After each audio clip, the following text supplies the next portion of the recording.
घर को ऑर्गेनाइज़ करना जितना इम्पॉर्टेंट होता है उतना ही उसे मेंटेन करना भी ज़रूरी है।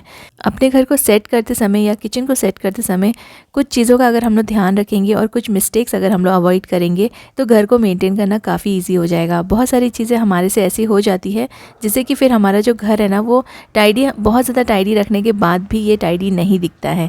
कुछ ऐसे हैक्स शेयर करूँगी जिससे आप ये वाली मिस्टेक्स अवॉइड करके अपने घर को हमेशा ऑर्गेनाइज्ड और साफ़ रख सकते हैं। हमारे घर में ऐसे बहुत सारी जगह होती है जिसको हम लोग साफ़ करने के बाद भी कई बार उसमें सामान जमता जाता है और वो एरिया गंदा होता जाता है। तो ये सारी चीज़ें हम कैसे अवॉइड कर सकते हैं, चलिए देखते हैं आज के वीडियो में। हेलो गाइज़, नमस्ते and welcome back. I hope आपको आज का वीडियो एंटरटेनिंग लगेगा और ये यूज़फुल टिप्स आपके लिए भी काम में आएंगी।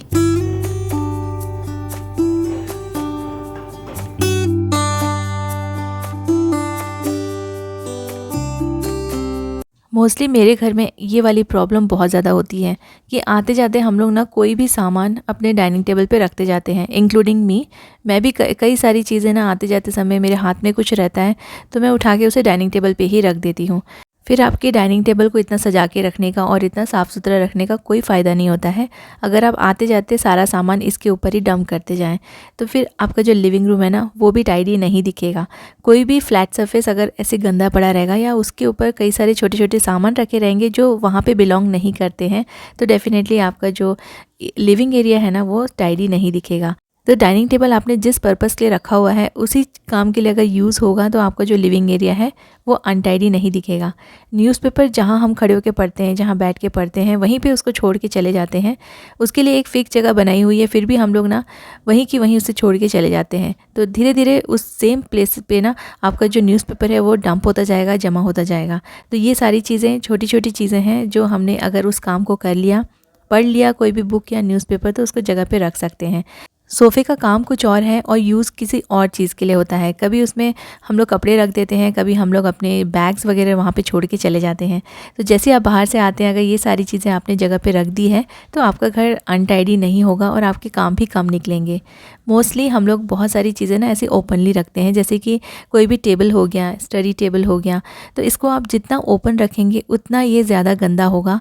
आप एक बार ट्राई करके ज़रूर देखिएगा, जो आपके छोटे टेबल्स रहते हैं या स्टडी टेबल्स रहते हैं उस पर अगर आपने एक कपड़ा डाल दिया हो या टेबल क्लॉथ डाल दिया हो तो आप नोटिस करेंगे कि आपके जो टेबल्स हैं, स्टडी टेबल या फिर सेंटर टेबल, ये बहुत जल्दी जल्दी से गंदे नहीं होंगे। तो ट्राई कीजिए कि इनको आप टेबल क्लॉथ से कवर करके रखें या फिर आप रनर भी लगा के रख सकते हैं। जैसे टीवी टेबल के ऊपर मैंने एक रनर लगा के रखा हुआ है तो मुझे बहुत ज़्यादा उसे साफ़ करने की ज़रूरत नहीं पड़ती है। कभी कभी छोटे छोटे काम जो बहुत ज़्यादा इम्पॉर्टेंट नहीं है उसमें भी हमारा काफ़ी ज़्यादा टाइम वेस्ट हो जाता है। जैसे अपने डस्टबिन में जो हम लोग गार्बेज बैग लगाते हैं, बहुत ही छोटा सा काम है लेकिन इसमें भी आपका टाइम वेस्ट हो सकता है अगर आपने प्रॉपर्ली इसे ना लगाया हो। नॉर्मली हम लोग क्या करते हैं, जल्दी जल्दी में बस इसका जो नीचे का पोर्शन है ना उसे अंदर डाल देते हैं डस्टबिन में और ऊपर से इसे ओपन कर लेते हैं। लेकिन इससे क्या होता है, इसके जो फोल्ड्स हैं वो अच्छे से ओपन नहीं हो पाते हैं और कचरा जो है ना वो ठीक से अंदर नहीं जा पाता है और बड़े से बड़ा गार्बेज बैग भी आपको छोटा पड़ेगा या फिर कुछ टाइम इसमें लगा के आपको इसके जो फोल्ड्स हैं ना वो निकालने पड़ेंगे।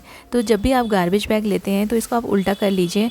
ऊपर वाला जो ओपन वाला जो पोर्शन है ना इसको उल्टा करके आप ऐसे रख दीजिए अपने गार्बेज बैग के ऊपर और फिर आप जितना भी रिमेनिंग पोर्शन है उसको अंदर के साइड डाल दीजिए। बहुत ही जल्दी से बिना टाइम वेस्ट किए आप गार्बेज बैग को लगा पाएंगे और ऐसे लगाने से इसके जो फोल्ड्स हैं वो अंदर की तरफ चिपके हुए नहीं रहेंगे, ये ईजिली ओपन हो जाएगा।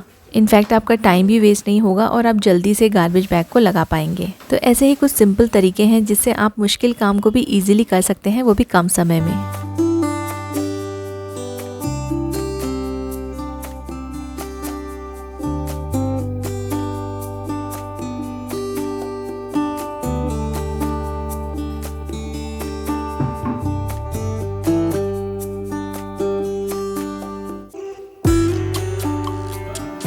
किचन में कुछ ऐसे सामान होते हैं जिसको हम लोग बहुत ज़्यादा देखकर नहीं खरीदते हैं, बस उसका डिज़ाइन और उसका शेप अगर पसंद आ गया तो हम लोग इसे ले लेते हैं, लेकिन फिर घर आने के बाद हम लोग को वो यूज़ करने में अनकंफर्टेबल होता है। तो यहाँ पे मैं किचन के ऑर्गेनाइजर्स की बात नहीं कर रही हूँ, हमारे टी कप्स या कॉफ़ी कप्स की बात कर रही हूँ। तो बहुत बार ऐसा होता है कि हम लोग सुंदर सुंदर से कप्स लेकर आ जाते हैं जो दिखने में तो बहुत अच्छे होते हैं, लेकिन धीरे धीरे जब हम उन्हें यूज़ करने लगते हैं तब हमें प्रॉब्लम फेस करना पड़ता है। जैसे कि कप्स के जो हैंडल्स होते हैं वो जब भी आप कप्स लेंगे ना तो इनके हैंडल्स ज़रूर चेक कीजिए। ये जो हैंडल है अगर ये ब्रॉड नहीं होगा, एटलीस्ट आपकी 2 फिंगर्स ईज़िली इसमें जानी चाहिए, ताकि आप जब इसमें टी या कॉफ़ी पिएं तब ईज़िली आप इसे होल्ड कर सकें और ये गिरने का इसमें डर ना हो। क्योंकि कई बार ना इसके जो हैंडल्स रहते हैं वो छोटे रहते हैं और फिर इसको होल्ड करने में बहुत ज़्यादा परेशानी होती है। मेरी तो इसमें 3 फिंगर आराम से चली जाती है, तो इसको ईज़ी हो जाता है होल्ड करना। तो ऐसे आप ज़रूर से आप हैंडल देख कर लीजिए, इससे आपको इसको होल्ड करने में कंफर्टेबल रहेगा। अब ये वाला जो कप है दिखने में तो बहुत सुंदर है, लेकिन इसका जो होल्डर है ना, जो इसका हैंडल है, ये बहुत ही छोटा है और एक दिन इसमें मेरी उंगली फंस गई थी और ये चाय इसमें से गिरने वाली थी। तो ऐसे जो कप्स रहते हैं जिसके हैंडल्स बहुत छोटे रहते हैं, वो कभी भी आप होल्ड करते समय ना गिर सकते हैं और आप कंफर्टेबली इसे होल्ड नहीं कर पाएंगे। तो जब भी आप कप्स लेते हैं, क्योंकि देखिए कप्स भी थोड़े कॉस्टली आते हैं, एक एक कप आजकल 100 रुपीज़ का मिलता है। और ऐसे अगर आप कांच के कप्स ले रहे हैं ना, तो ये मैंने डी मार्ट से लिया था और इसकी जो क्वालिटी है वो मुझे बिल्कुल पसंद नहीं आई। वहाँ पे मुझे ये काफ़ी सुंदर लग रहा था तो मैंने ले लिया। इसका हैंडल भी काफ़ी बड़ा है, बट इसके जो कांच की क्वालिटी है ना, बहुत ही पतली है और इसको थोड़ा सा अगर आपने स्क्रैच वगैरह लग गया तो ये टूट जाएगा और इसे यूज़ नहीं कर पाएंगे। तो जब भी आप अपने कॉफ़ी कप्स या फिर टी कप्स लेते हैं तो उनका सिर्फ डिज़ाइन मत देखिए, उनके हैंडल्स देखिए और उनकी जो क्वालिटी है वो देखिए। अगर कांच का ले रहे हैं तो वो कांच की जो क्वालिटी है ना, पतली नहीं होनी चाहिए। ये सारी चीज़ें अगर आप ध्यान रख के कप्स खरीदेंगे तो आपके जो पैसे हैं वो भी वेस्ट नहीं होंगे। मोस्टली हमारे जो किचन रहते हैं बहुत ज़्यादा बड़े नहीं रहते हैं, तो इनमें जो भी आप सामान रखते हैं ना, उतना ही सामान रखिए, स्पेशली गैस के पास, जो आपको डेली यूज़ में आता हो।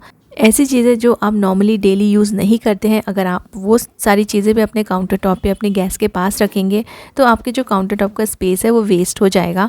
और ये सारी चीज़ें क्योंकि आप कहीं और भी रख सकते हैं, तो यहाँ पे उतनी ही चीज़ें रखिए जितनी आपको डेली काम में आती है। इससे आप अपना स्पेस बचा पाएंगे और अननेसेसरी आपको ना बहुत सारे ऑर्गेनाइजर्स ख़रीद के वहाँ पर रखने की ज़रूरत नहीं पड़ेगी। तो मेरे लिए ये ऑर्गेनाइज़र परफेक्ट है, क्योंकि इसमें मैं हैंकीज़ या फिर सॉक्स, इस तरह के जो छोटे जो कपड़े रहते हैं ना, उनको मैं अलग से रख देती हूँ। ये एक लॉन्ड्री बास्केट है, लेकिन आप इसको दूसरी चीज़ों के लिए भी यूज़ कर सकते हैं। आप अपने किचन में कुछ बड़ी चीज़ें जैसे ट्रेज़ होते हैं ना, या फिर चॉपिंग बोर्ड्स होते हैं, वो रखने के लिए भी आप इसे यूज़ कर सकते हैं। बट एक्चुअली ये है लॉन्ड्री बास्केट। और आप इसको अपने वॉशिंग मशीन है उसके साइड में आप एक हुक लगा के इसे अटका के रख सकते हैं। मैंने इसे वॉशिंग मशीन के ऊपर इस तरह से नेल में अटका दिया है, तो जब इसको यूज़ नहीं है तो इस तरह से आप इसे फोल्ड करके रख सकते हैं।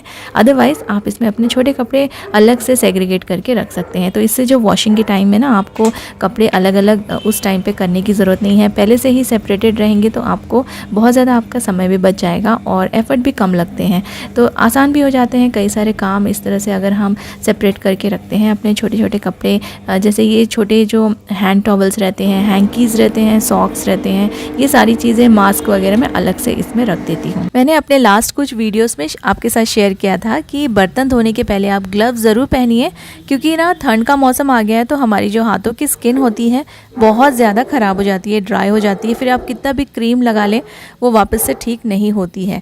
तो ना आप हमेशा ग्लव्स पहन के ही आप जो बर्तन है वो धोइए। लेकिन मुझे ना फिर बहुत सारी क्वेरीज़ आई थी कि हम इन्हें मेंटेन कैसे करें, क्योंकि ग्लव्स बहुत जल्दी जल्दी से ख़राब हो जाते हैं।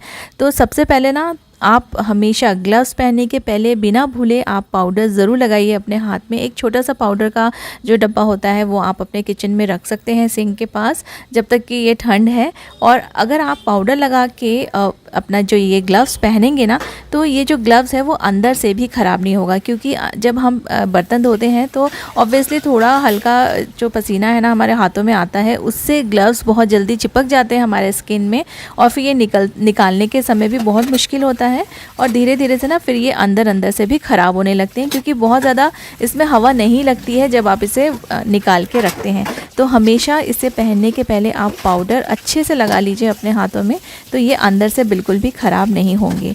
और जैसे ही आपकी वॉशिंग हो जाती है, तो जैसे हम अपने हैंड वॉश करते हैं ना, सिमिलरली आपको अपने ग्लव्स पहने ही पूरा अच्छे से इसे वॉश करना है, बाहर के साइड से अंदर के साइड से पूरे अच्छे से। जैसे हम बिल्कुल हाथ धोते हैं ना, वैसे ही आपको अपने हाथ धोने हैं ग्लव्स पहने। तो जो ऊपर में जितना भी ऑयल या गंदगी लगी होगी वो सब निकल जाएगी और आपके जो ग्लव्स हैं वो जल्दी ख़राब नहीं होंगे। और इनको अच्छे से ड्राई करके रखिए, इसी जगह पे हैंग कर दीजिए जहाँ पे ये जल्दी से ड्राई हो जाए। अच्छा, बहुत बार ऐसा होता है कि ग्लासेस को बहुत अच्छे से धोने के बाद भी उनमें ना स्मेल रह जाती है। तो ये स्मेल इसलिए नहीं है क्योंकि आपने अच्छे से वॉश नहीं किया है। एक्चुअली में वॉशिंग तो बहुत अच्छे से हो जाती है क्योंकि हम स्क्रब करते हैं, अच्छे से सोप यूज़ करते हैं।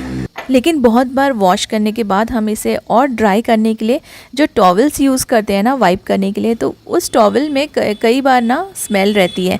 तो जब भी आप कोई भी ग्लास वाइप करें, आप ना ग्लास वाइप करने के लिए एक सेपरेट टॉवल रखिए।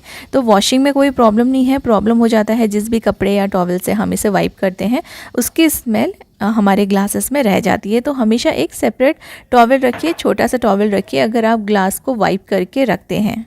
ग्लास की स्मेल को निकालने के लिए मैंने यहाँ पे सिनेमन के 2 छोटे छोटे पीसेस लिए हैं। इसमें आप डाल दीजिए जिस भी ग्लास में आ रहा है, या फिर आप एक बड़े से कंटेनर में 2-3 पीसेस सिनेमन के लेके एक पानी आप उसमें डाल दीजिए। ये पूरा का पूरा जो पानी है ना वो थोड़ा देर ऐसे ही रहने दीजिए, और फिर जिस भी ग्लास में स्मेल आ रही है उसमें आप ये पानी थोड़ा देर रख दीजिए। तो इससे ना ग्लासेस की स्मेल पूरी निकल जाएगी। और जितना हो सके आप ग्लासेस को थोड़ा सा ऊपर की तरफ ओपन करके रखिए, मतलब कि आप उसे उल्टा करके मत रखिए। ऐसे अगर आप सीधा रखेंगे तो इसमें जो स्मेल है वो अपने आप ही धीरे धीरे निकल जाएगी। आज की वीडियो में ऐसी कुछ बातें शेयर की है जो मैं हमेशा फेस करती हूँ, जिससे मुझे बहुत बार प्रॉब्लम होती थी। तो इन सब चीज़ों को सुधारने की कोशिश की है। होपफुली आपको ये यूज़फुल लगेंगी। Thank you so much for watching.